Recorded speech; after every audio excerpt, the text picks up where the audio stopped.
Alhamdulillahi Rabbil Alamin wa bihi nasta'in wa la 'udwana illa 'ala zalimin amma ba'du.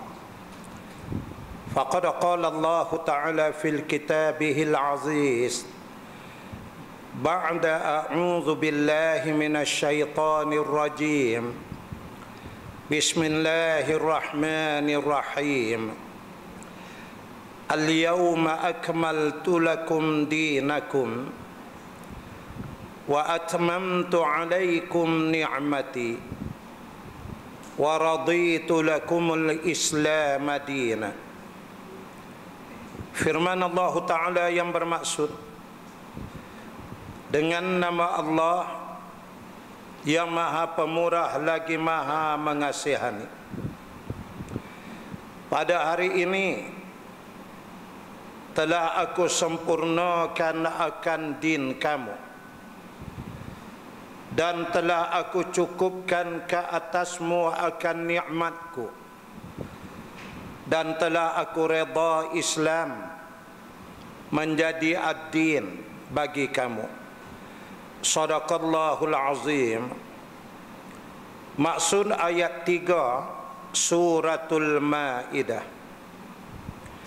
Hadirin yang dirahmati Allah sekalian, apabila kita bertadarus Al-Quranul Karim, kita pasti akan menemui ayat ini yang merupakan di antara ayat-ayat yang menjadi sejarah yang besar dalam kehidupan para sahabat radhiyallahu anhum ajma'in wa arda. Bagaimana ketika Umar ibn Khattab radhiyallahu anhu menjadi khalifah Islam yang kedua, seorang Yahudi telah datang menguji Sayyidina Umar ibn Khattab. Ketika bertemu dengannya, dia bertanya kepada Umar, "Wahai Umar, adakah kamu tahu bahawasanya di dalam kitab kamu ada satu ayat yang kalau sekiranya ayat itu diturunkan kepada kami, maka pasti kami akan berhari raya, bergembira kerananya?" Lalu Umar Al-Khattab menyatakan, "Ya, saya tahu." Lalu Yahudi bertanya, "Apakah ayatnya wahai Umar?" Lalu Umar membacakan akan firman Allah Ta'ala, "Al-yawma akmaltu lakum dinakum wa atmamtu alaikum ni'mati wa raditu lakumul Islam dina." Lalu Yahudi itu menyatakan, "Benar wahai Umar, sekiranya ayat itu diturunkan kepada kami, nescaya kami bergembira dan berhari raya kerana."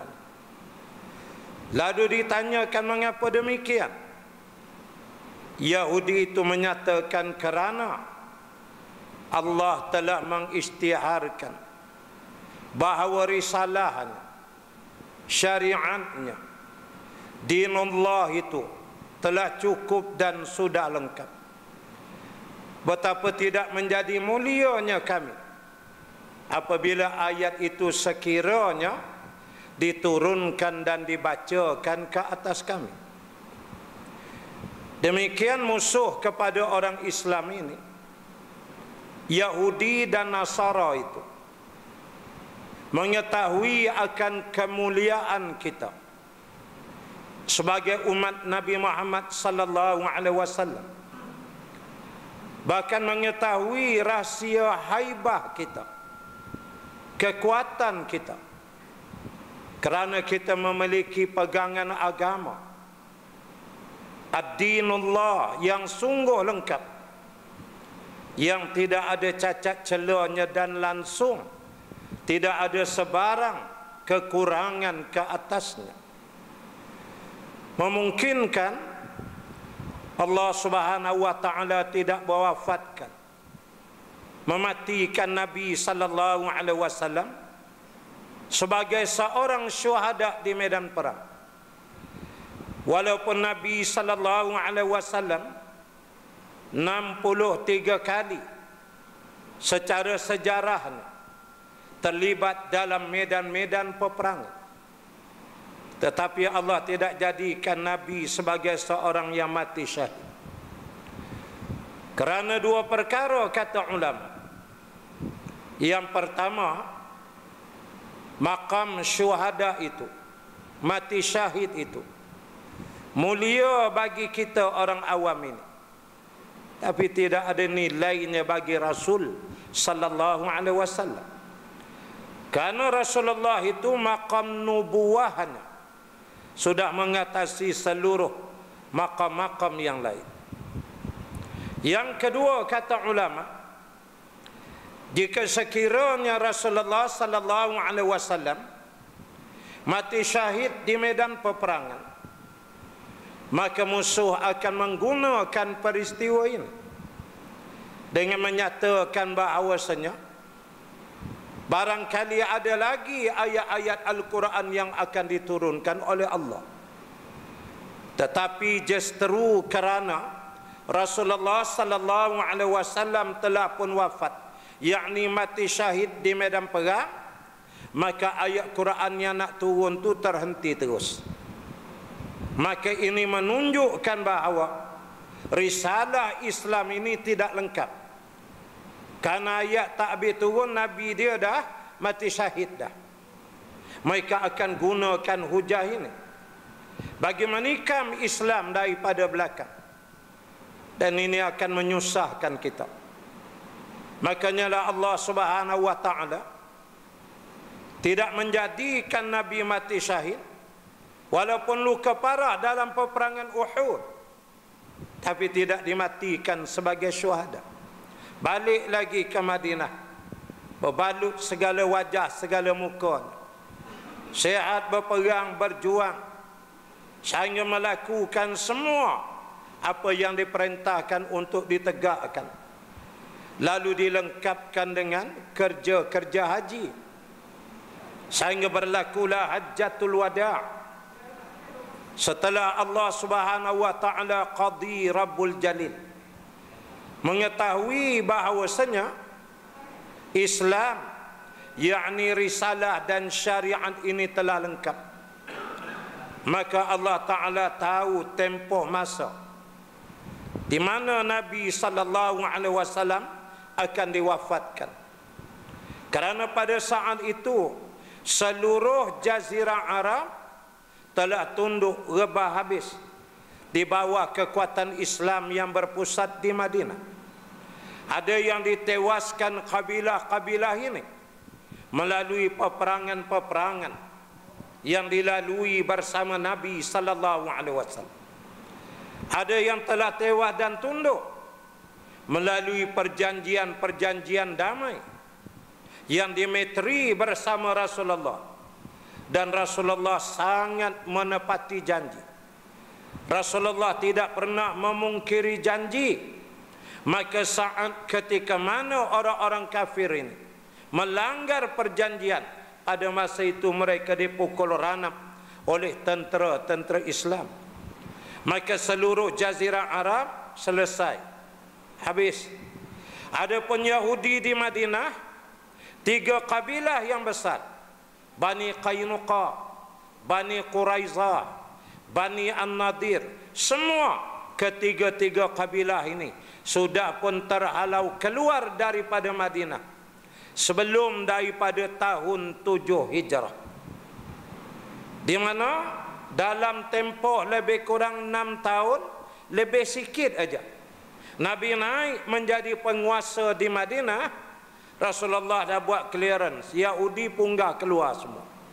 Terjadinya peperangan Bani Quraizah, terjadinya peperangan Bani Qainuqa, berlaku peperangan Bani An-Nadir, berlaku peperangan Ahzab. Semua ini merupakan tewas dan tumbang rebahnya Yahudi bersama dengan rangkaian-rangkaiannya di sekitar Madinah, yakni di Jaziratul Arabiyah. Bila mereka semua dah tersungkur jatuh, mereka berkumpul di Khaybar. Tahun 7 Hijrah, Nabi menggerakkan tentera hambat pergi ke Khaybar. Dikepung kota Khaybar berbulan-bulan lamanya, sehingga 7 kota yang besar yang merupakan pertahanan akhir bagi Yahudi. Itulah pertahanan akhirnya di Jazirah Arab. Satu demi satu 7 kota ini rebah dan tumbang, sehingga kawasan-kawasan yang paling subur di kawasan itu seperti Fada, Taima, ini di antara 2 bandar yang tanahnya sangat subur, diambil dan dijadikan milik negara oleh Rasulullah sallallahu alaihi wasallam. Bagaimana ianya dijaga oleh khalifah karena dia terlalu subur. Buah-buah tamar yang ditanam di tanah ini lebih besar, lebih bagus daripada tamar asal di tanah Madinah. Memang Yahudi pertanian ni, agriculture ni dia expert. Makanya dimilik negarakan oleh Nabi, hasilnya untuk rakyat seluruh. Pernah terjadi di zaman Umar bin Abdul Aziz, apabila ada dari kalangan keluarganya khalifah yang sebelum menemui Umar bin Abdul Aziz, kemudian menyatakan, wahai Umar, serahkanlah tanah Fada kepada kami atas jasa-jasa kami memerintah di dalam kerajaan Bani Umayyah ini. Lalu merah wajah Khalifah Umar bin Abdul Aziz, cicit Sayyidina Umar ibn al-Khattab. Dia menyatakan, demi Allah, aku tidak akan menyerahkan tanah yang menjadi amanah dan wasiat Rasulullah untuk dijaga oleh umat Islam dan kerajaannya sehingga hari kiamat. Dia halaunya pulang ahli keluarganya itu. Ini tanah habis dah Yahudi semua menerjah keluar di beberapa wilayah seperti di Tabuk. Dia Nabi memimpin ekspedisi berdada dengan tentera-tentera Romawi. Tetapi mendengar Nabi sallallahu alaihi wasallam datang, maka mereka melarikan diri. Artinya habis dah tu seluruh Jazirah Arab dan beberapa perbatasan di luar dikuasai oleh umat Islam pada masa itu. Dan bagaimana Rasulullah sallallahu alaihi wasallam dikurniakan 17 Ramadan ini Fathul Makkah. Dipecahkan seluruh patung dan berhala. Dibersihkan Mekah daripada syirik kepada tauhid. Seterusnya di akhir-akhir daripada hayat kehidupan Nabi sallallahu alaihi wasallam, Allah memerintahkan untuk mengerjakan haji. Ayat haji itu turun awal hanya 2 atau 3 tahun sesudah itu baru Nabi buat haji. Menunjukkan haji ini wajib, tapi wajib yang tidak hal. Ya, wajib ni ada 2. Satu wajib hal, satu wajib yang tidak hal. Wajib hal mana dia? Wajib yang mesti disegerakan. Solat umpamanya, azan aja terus, dia wajib, tetapi dia wajib hal, mesti disegerakan. Mana dia wajib yang tidak hal? Menunaikan haji. Cukup duit dalam tabung sok pergi. Nama naik pergi, tak naik berdoa ajalah. Tak tahu meninggal tak pergi haji. Ini. Karena haji ini tidak wajib hal, sebab Nabi sendiri pergi 2-3 tahun lepas ayat haji diturunkan. Itulah datang hukumnya oleh para ulama.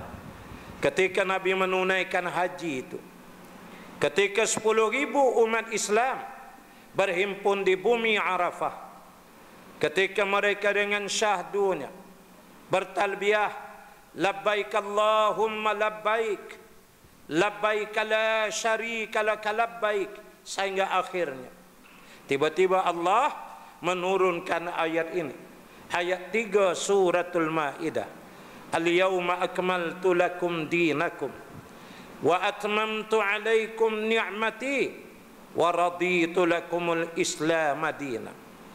Pada hari ini telah kusempurnakan ke atas kamu akan din kamu, akan millah, ajaran syariat agama kamu komplit, lengkap dah hari ini.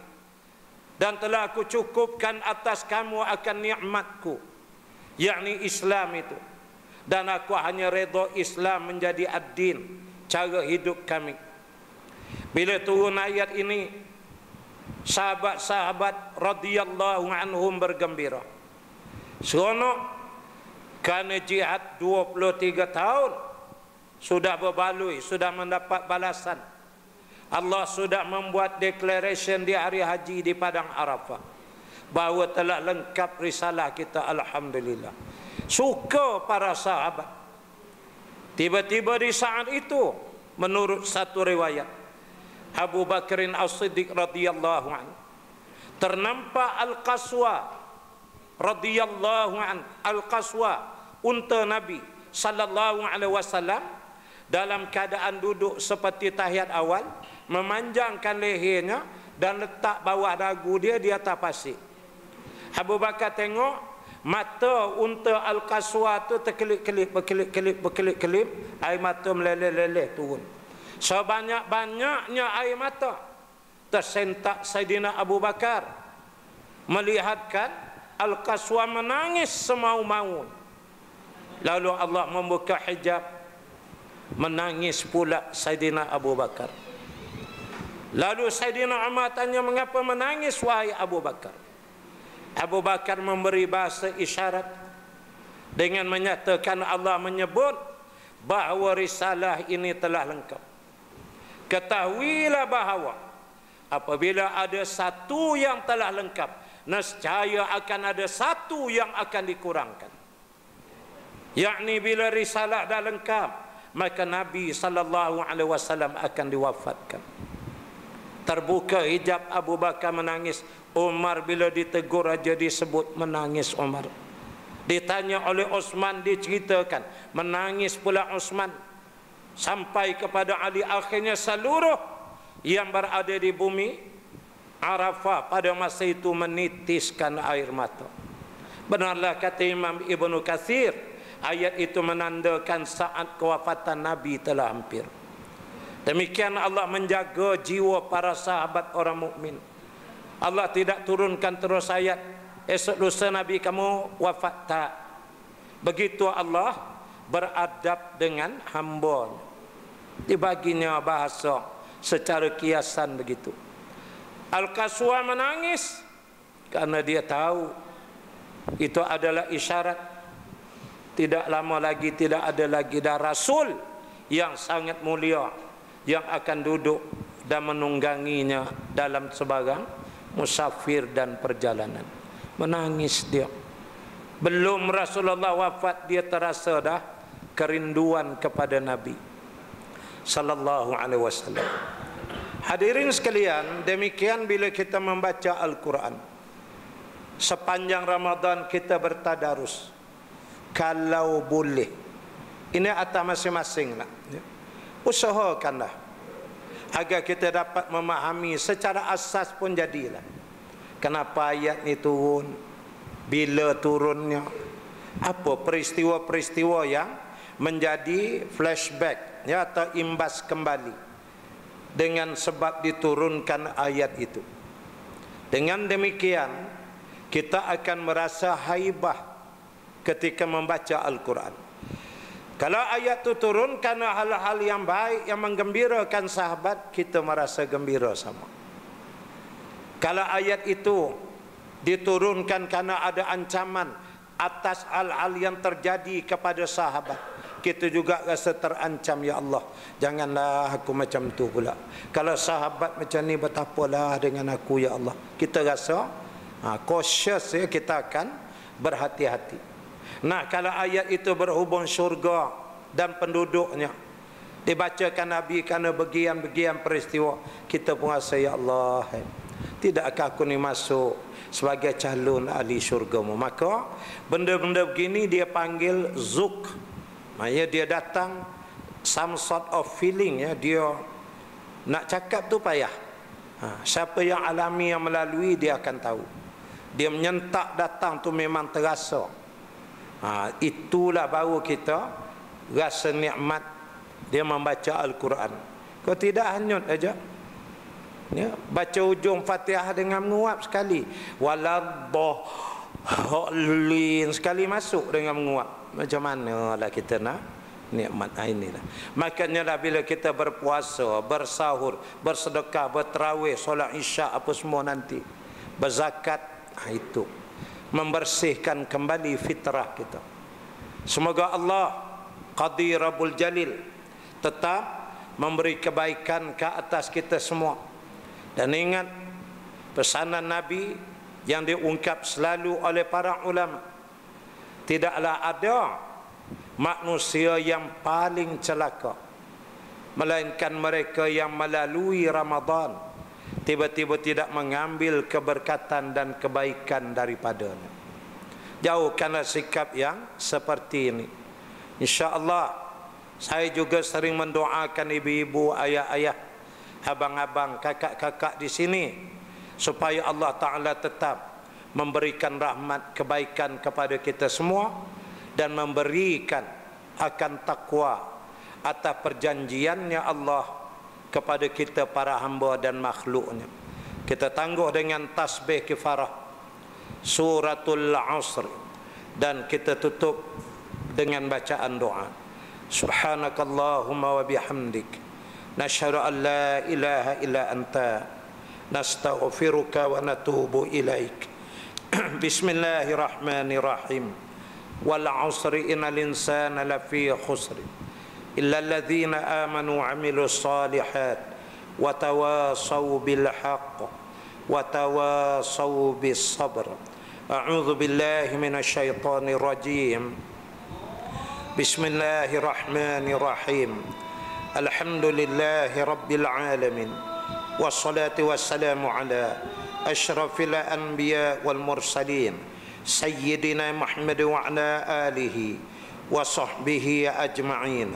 Allahumma inna nas'aluka ridhaka wal jannah wa na'udzu bika min sakhatika wan nar. Allahumma innaka 'afuwun karim tuhibbul 'afwa fa'fu 'anna wa 'an walidina 'an jami'il muslimina wal muslimat wal mu'minina wal mu'minat al ahya'i minhum wal amwat bi rahmatika ya arhamar rahimin. Allahumma barik lana fi syahri Ramadan wa ballighna lailatul qadar wa sallallahu ala sayyidina Muhammad walhamdulillahi rabbil alamin wa billahi taufiq wal hidayah. Assalamualaikum warahmatullahi wabarakatuh. Wallahu alam.